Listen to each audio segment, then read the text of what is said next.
Director யார் கரெக்டாக நீங்கள் தானே? கொஞ்சம் வாப்பா, ஒன்றும் பார்க்கவே இல்லை. நல்லா பண்ணியிருக்கீங்க.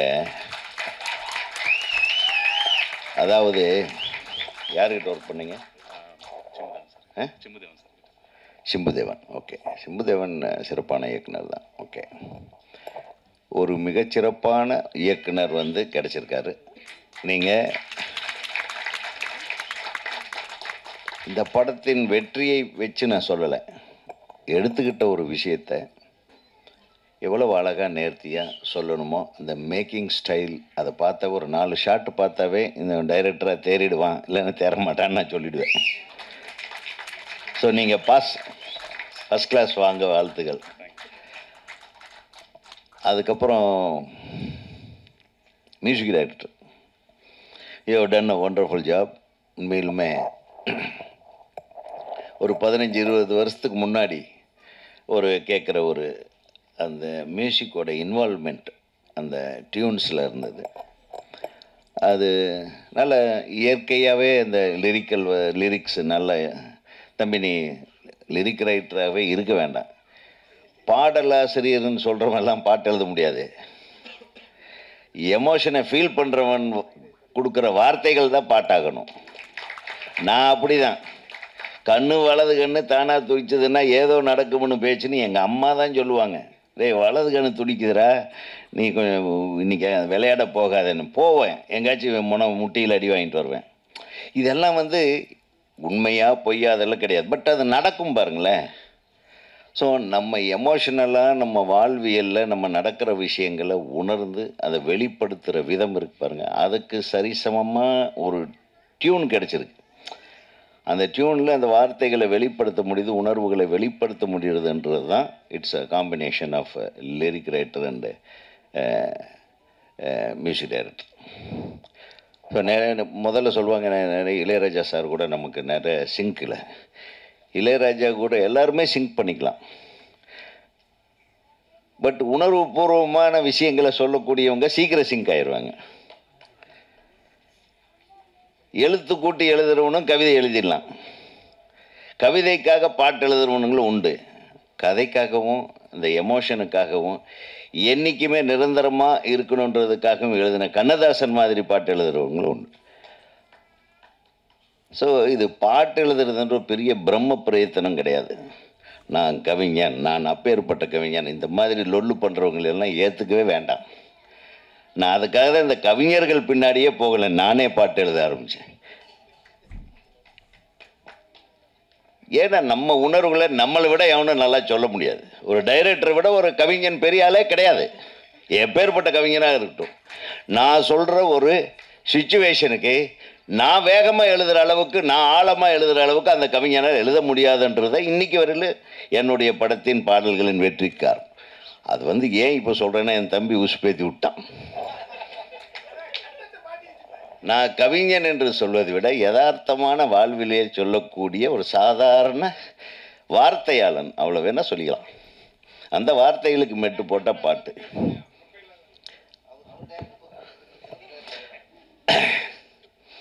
அதாவது என்னுடைய தம்பி சுப்பிரமணிய சிவா சொன்னார், கொஞ்ச நாளாகவே காதல் படங்கள் வர்றதில்லைன்னு. ஒரு 4-5 பேர் வந்தானுங்க, வேறு வேறு விஷயத்தை கையில் எடுத்துகிட்டு வெட்டு குத்து ரத்தம்னு சொல்லி ரத்த கிளறி ஆகிட்டு இன்றைக்கி ஒரு 4-5 தம்பிக்கு வந்திருக்கானுங்க. நான் தான் சொன்னேனே, அது என்னது, ராக்கெட் லான்ச்சர்களை கையில் எடுத்துட்டானுங்க. இன்னும் சில பேர் கஞ்சா பொட்டலத்தோடு வந்தானுங்க, அதை வச்சு படம் இருக்காங்க. எங்கே போய் வாழ்வியலை சொல்கிறதுக்கு படம்? ஒன்றா மனதை மயக்கக்கூடிய படங்கள் இருக்கணும், உறவை வளர்க்கக்கூடிய படங்கள் இருக்கணும், காதலை புன்முறுவலோடு ரசிக்கக்கூடிய படங்கள் இருக்கணும். இல்லைன்னா மனசை விட்டு நம்ம மிர்ச்சி சிவா அவன் வந்தாலே சிரிப்பு தான். மனிதர்களை வளப்படுத்துவது, நலப்படுத்துவது, இவர் நலப்படுத்துகிற விஷயத்தை செஞ்சிட்ருக்காரு. இவன் 4 படம் பார்த்தா மருந்தெல்லாம் சாப்பிட வேண்டியதில்லை, பிபி இறங்கிடும், சுகர் லெவல் கரெக்ட் ஆகிடும். அதுதான் மிர்ச்சி சிவா.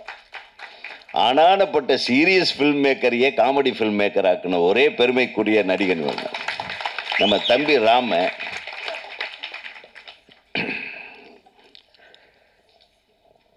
ஒரு படம் எடுக்க ரொம்ப போராடி படம் எடுப்பார் ராம. அங்கங்கெல்லாம் போய் விருது வாங்கிட்டு வந்துடுவான்.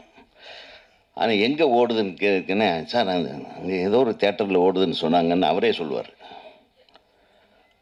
ஆக பெயர் எடுக்கும் இயக்குநர்கள் எல்லாம் வெற்றியாளர்கள் ஆகிவிடுவதில்லை. அதாவது பணத்தளவுக்கு வருமானம் ஈட்டும் படங்கள் எடுக்கும்போது நான் தப்பே சொல்லலை. நீங்கள் இந்த படத்தை நம்ம தயாரிப்பாளர் சார் எங்கே அவர் பார்க்கும்போது சும்மா சாதாரணமாக நினச்சேன். ஆனால் இந்த படத்தில் இந்த டெக்னீஷியன்ஸ் இத்தனை பேரும் ஆல்மோஸ்ட் எல்லாமே நியூ டெக்னீஷியன்ஸ், இவங்கெல்லாம் சேர்ந்து ஒரு படத்தை எடுத்துருக்குன்னா அந்த படம் இவ்வளவு நேர்த்தியாக வந்திருக்கிறது என்றால் இந்த தயாரிப்பாளர் கிட்டத்தட்ட இந்த புது படம் 1 கோடி பட்ஜெட் 1.5 கோடி பட்ஜெட்டெல்லாம் ஆயிருக்காது. டெஃபினட்டாக 3-4 கோடிக்கு மேலே தான் இருக்கும். ஸோ அந்த அளவுக்கு ஒரு சுதந்திரத்தை கொடுத்து ஒரு டெக்னீஷியன் குழுவை நம்பி ஒரு படம் எடுத்திருக்காருன்னா ஃபஸ்ட்டு முதல் பாராட்டு அவருக்கு தான். அதை காப்பாற்றிக்கணும். வாழ்நாளில் கடைசி மூச்சிருக்கிறவரில் அவரை நீ மறக்கக்கூடாது. அதுதான் நன்றிங்கிறது. ஏன்னா சினிமாவில் நன்றிங்கிறதே செத்து போயிட்டே இருக்குது. ரொம்ப கோமா ஸ்டேஜில் இருக்குது நன்றிங்கிறது. அதனால் எனக்கு ரொம்ப சந்தோஷமாக இருக்குது. சிவா சொன்ன மாதிரி, அந்த சிவா சுப்பிரமணிய சிவா சொன்ன மாதிரி, டைரக்டர் சிவா நடிகர் சிவா 2 பேருமே கலக்கிறாங்க இன்றைக்கி. காதல் படங்கள், அந்த மாதிரியான காதல் படங்கள் எல்லாம் இனி எடுத்தால் ஓடாத, ஒரு வாழ்வியல் படங்கள் எடுத்தால் ஓடாதான்ற பயத்திலேயே நம்மெல்லாம் வெளியே போய் வாய்ப்பை கேட்கறதில்ல. ஏன்னா நம்மளுக்கு அதை தவிர வேறு எதுவும் எனக்கு தெரியாது. நான் காலேஜில் படிக்கும்போதே காதல் பண்ண வந்தேன். அது ஒரு 5வது காதல், 4 காதல் தோல்வி பள்ளிக்கூடத்துலேயே. 5வது காதல் கல்லூரியில் கோயம்புத்தூர்லேருந்து அங்கே தான் நாங்கள் சிறுவாணி பக்கம் போயிடுவோம் சாட்டர்டே சண்டேனா. அங்கே பார்த்து பாட்டு போடுவேன், அங்கேயும் கவிதை எழுதுவேன். சிறுவாணி கரையோரம் வருவாளா மாமம் பொண்ணு. நல்லா இருக்கா? மருதாணி விரலாலே தொடுவாளா ஓரம் நின்று. தொட்டாளா? ஸோ இந்த மாதிரி நம்ம போகிற இடத்துல இந்த கவிதை இதில் வாழ்வியல் தான். மருதாணியும் சிறுவாணியும் இல்லாத அந்த வாழ்வியல் அங்கே கோவை மாவட்டத்தில் கிடையாது. கண்ணால கடிவாளம் போட்டாலே கண்ணழகி கண்ணழகி கண்ட மீன் கண்ணழகி, சொல்லாத ஒரு வார்த்தை சொன்னாலே சொல்லழகி சொல்லழகி வண்ணத்தமிழ் சொல்லழகி. இப்படியெல்லாம் நான் அந்த காலத்திலே எழுதினேன். எப்போ? 1976. இது எங்கள் கல்லூரி நாட்களில் நானே டியூனு போட்டு நானே பாட்டு எழுதுனேன். இது இசையும் கவிதையும் கற்று வருவதல்ல, அது வரும், தானாக வரும். கோயிலில் எங்கள் ஃபாதர் பஜன்ஸ் பாடுவார். அந்த சுண்டல் கொடுப்பாங்க பஜன்ஸ் முடிஞ்ச உடனே. அந்த சுண்டலை வாங்கி சாப்பிட்றதுக்காக மட்டுமே பஜன்ஸ் போவேன் நான். பார்த்தா எங்கள் ஃபாதர் உச்ச ஸ்தாயில் பாடுவார், பெருமாளை பற்றி பாடுவார் சனிக்கிழமை. ஜே விட்டலா பாண்டுரங்க விட்டலா அந்த மாதிரி பாட்டெல்லாம் பாடும்போது உணர்ச்சி பிரவாகத்தில் எல்லாரும் அந்த தாளம் தட்டிட்டு அதை பார்க்கும்போது இப்போ இவ்வளவு ரசிகர்களாக எங்கள் அப்பாவுக்கு, நான் இந்த மாதிரி ஒரு ஆளாகணும், அப்படி ஒரு ஆசை வந்தது தான் எனக்கு. எங்கள் அப்பந்தான் குரு. இன்றைக்கி நான் ஜெயிச்சுங்க நிற்கிறேன்னா இத்தனை பேர்த்துக்கு முன்னாடி ஒரு இடம் நீங்கள் கொடுத்து நான் உங்கள் கூட பேசுகிறேன்னா அதுக்கு காரணம் என் தந்தை தான். ஆக எங்கே வாழ்வியல் ஸ்டார்ட் ஆகுது பாருங்கள். இது கன்னுலேயோ கஞ்சாவிலேயோ அபின்லேயோ இதுலேயோ கிடையாது. இன்றைக்கி வரக்கூடிய படங்கள் இது எல்லாம் சார்ந்து இருக்காமல் சுப்பிரமணியம் சிவா சொன்னது போல் காதல் வாழ்வியலை எடுங்க. இந்த காதல் படம் ஒரு பாரதி ராஜாவோட மண்வாசனை மாதிரி, ஒரு கிழக்கு வாசல் மாதிரி என்னையும் சொல்லிக்கிறேன். மிகப்பெரிய வெற்றி படமாக மாற வாய்ப்பு இருக்கிறது. நம்ம பக்கத்தில் மந்த்ரா வந்து மிக அழகான பொண்ணு. நானும் ஜெயராமும் ஹீரோ, டபுள் ஹீரோ, அண்ணனும் தம்பியாக நடித்த படம் தான் சின்ன ராமசாமி பெரிய ராமசாமின்னு. அந்த படத்தில் எனக்கு ஹீரோயினாக நான் இவங்களை செலக்ட் பண்ணிட்டேன். அப்புறம் அவங்க அம்மாவுக்கு ஒரு பெரிய கன்ஃபியூஷன், சார் இன்னொரு படம் வேறு வருது சார் அப்படின்னு. வருதாம்மா, சொல்லுமா, பரவாயில்ல, இதை முடிச்சுட்டு அதை பண்ணுவோம், இதை சைமல்டேனியஸாக பண்ணுமா அப்படின்னேன். இல்லை சார், இந்த மாதிரி நீங்கள் சொல்லுங்கள் சார், எது என் மகளுக்கு நல்லது அப்படின்னு சொல்லி உண்மையிலுமே கேட்டாங்க. அப்போ அந்த அருண் விஜய் முதல் படம் அறிமுகமாகிறார், விஜயகுமார் சாரோட சன்னு. நான் நினச்சேன் அது தனியாக ஒரு ஹீரோ, மெயின் ஹீரோ, ஒரே ஹீரோ, அதில் நடிக்கட்டுமா, பரவாயில்ல, மந்த்ராவை வாய்ப்பு கிடைத்தால் பிற்காலத்தில் நான் பயன்படுத்திக் கொள்கிறேன். அந்த வாய்ப்பு இன்னும் கிடைக்கல. என் அருமை சகோதரி மந்த்ரா அவர்கள் ஒரு பெரிய ரவுண்டு வந்துட்டாங்க. அவங்க இப்போவும் என்கிட்ட சொல்லிட்டு இருந்தாங்க, நான் இனிமேல் தமிழ் இண்டஸ்ட்ரியில் பெரிய லெவலில் நான் எல்லா படத்துலையும் நடிக்க போகிறேன் சார். நான் சொல்லிடுமா ப்ரெஸ்ஸுக்கிட்டேன்னு சொன்னேன், மறந்துட்டேன் சார் நினச்சி. ஸோ அவங்க சார்பாக நான் சொல்லிக்கிறேன், இந்த அன்பு சகோதரிக்கு நம்ம ஊர் வளர்த்து விட்ட குழந்தை அது. அவங்க மிகப்பெரிய ரவுண்டு வரணும். ஏன்னா இப்போ நிறைய அண்ணி ரோல், அக்கா ரோல் எல்லாம் பஞ்சமாக இருக்குது. இப்போ எல்லாமே வந்து சீரியலில் தான் பிஸியாக இருக்காங்க. அதனால் அந்த இடம் உங்களுக்கு நிச்சயமாக கிடைக்கும் என்று உங்களுக்கு வாழ்த்துக்கிறேன். ஏன்னா இந்த படத்தில் வந்தாலும் விட்டாங்க பாரு ஒரு அடி, ஹீரோவை மிரட்டலான செம்மாடி. யாரா இந்த பொண்ணுன்னு பார்த்தா அதான். அதுக்கப்புறம் மந்த்ரா ஃபேஸ் கொஞ்சம் மாறி இருக்கு. என்ன அடி, அப்படி திரும்பினா வீட்டில் பொண்ணுக்கு ஒரு அடி. பக்கத்தில் வந்து உட்கார்ந்தோடனே நான் கொஞ்சம் ஒதுங்கி தான் உட்காந்துருந்தேன், பயந்துட்டு. ஆக அந்த பவர்ஃபுல் கேரக்டரை பண்ணக்கூடிய அளவுக்கு இன்றைக்கி வந்து அவங்கக்கிட்ட ஒரு தனித்தன்மை இருக்குது. அதை இந்த தமிழ் தயாரிப்பாளர்கள், தமிழ் பட தயாரிப்பாளர்களும் இயக்குநர்களும் பயன்படுத்தி கொள்ள வேண்டும். அதுக்கப்புறம் நம்ம ஹீரோவை பற்றி சொல்லணும். ஹீரோ ரொம்ப இயல்பாக நடிச்சிருந்தார் தம்பி, ரொம்ப நல்லா பண்ணியிருந்து, ரொம்ப இயல்பாக இருந்தது.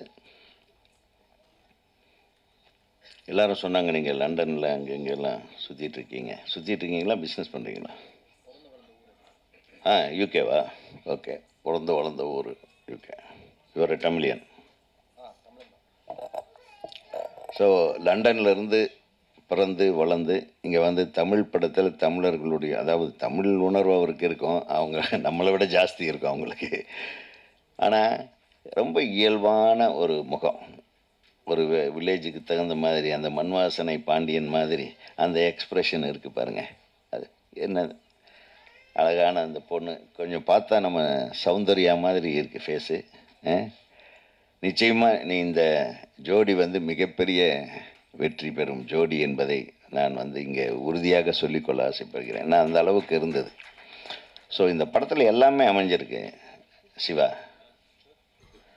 தரர தர தரர, இந்த சிவா பண்ண லொல்லு இருக்குது பாருங்கள். அவன் படத்தில் அப்படி ஒரு பியூட்டிஃபுல் சாங்கு.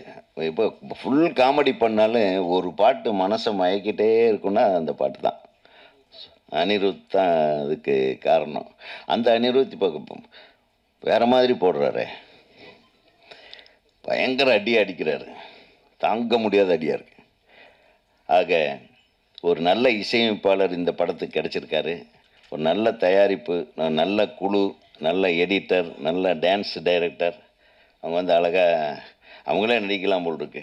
நடிச்சிருக்கீங்களா? அவன் நல்ல தலைமை இயக்குனர். அப்புறம் நம்ம தம்பிகள்லாம் ரொம்ப அழகாக பேசுனாங்க. எங்கே அவர் விஜய் டிவி பாரு, அவர் தங்கத்துறை வந்து பயங்கரமான ஆளாக இருப்பார் போட்டிருக்கு. டப்புன்னு எல்லாத்தையும் பிட்டப் பண்ணி விட்டுருந்தா எல்லாத்தையும் உடச்சி போட்டிருப்பார் போட்டிருக்கு. அப்படியே நிறுத்த சொல்லிட்டாங்க. நான் இந்த படத்தை பற்றி முக்கிய ரகசியங்கள் எல்லாம் அவர் தனியாக தள்ளிட்டு போனால் கிடச்சிரும்னு நினைக்கிறேன். நிச்சயமாக இந்த திரைப்படம் மிகப்பெரிய வெற்றி படமாக அமைய வேண்டும். இதில் ஒரு நல்ல விஷயம் என்னென்னா, மிர்ச்சி சிவாவுக்கு இந்த படத்துக்கு என்னடா சம்மந்தம்? நான் பார்த்த உடனே ஜெர்க் ஆகிட்டேங்க. நானும் பேரரசன் தானே சிறப்பு விருந்தினர்கள். இன்னொரு சிறப்பு விருந்தினர் இங்கே எதுக்குப்பா வந்தாருன்னு பார்த்தேன். நம்ம சிவா, நாங்கள் 3 பேர் தவிர இன்னொரு சிவா எதுக்குன்னு நாங்கள் பார்த்தோம்.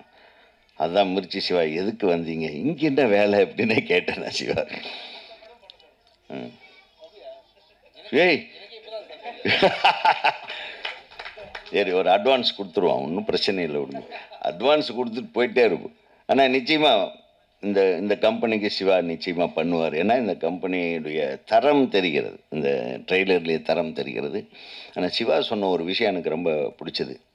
அவருடைய மேக்கப் மேன் இந்த படத்தில் வேலை செஞ்சுருக்காரு. அன்பு சகோதரர், வாங்க, நீங்கள் வாங்க மேலே. உங்கள் பேர் என்ன? சசி. இவர் ஒரு நடிகர் பேர் தான் சசிகுமார். தேசிய விருது பெற்ற மேக்கப் மேன் இவர்.